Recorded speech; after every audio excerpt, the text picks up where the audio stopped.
ويلكم يا بيض لاجاتكم بنت الشيوخ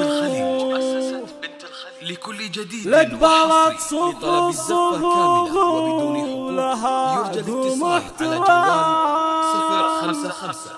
أم عمر أقبلت وين صفقات الكفوف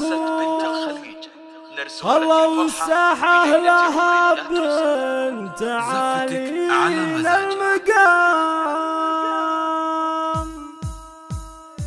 ويلكم يا بيض لاجاتكم بنت الشيوخ لقبلت صف الصفوف ولها قوم احترام. ويلكم يا بيض لاجاتكم بنت الشيوخ لقبلت صف الصفوف ولها قوم احترام. أم عمر أقبلت وين صفقة الكفوف خلوا الساحة لها بنت علينا المقام.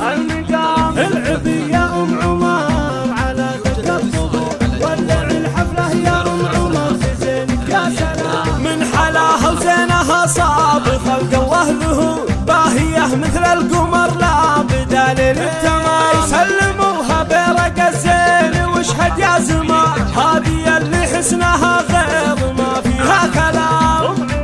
كامله بالحسن والزين وجزال الخصال من مدح زين أم عمر ما يمكن. شيخة من نسل قوم معربت الجدود أم عمر بنت الشيوخ المفارق الكرام. شيخة خذوها من عهد زرقة السهوم ما هي شيخة مال أو خاتم وهي أبو كلام.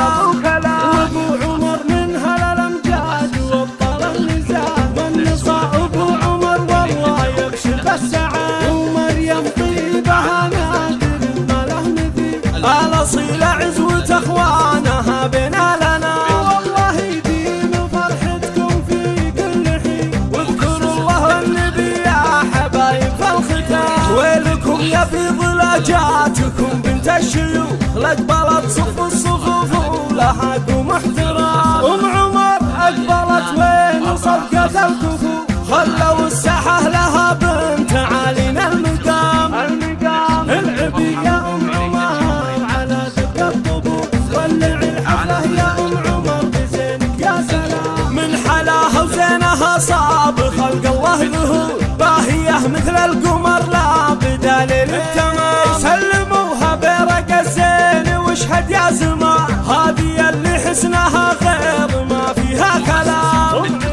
كامله بالحسن والزين وجزال الخصال من مدح زين أم عمر ما يمكن.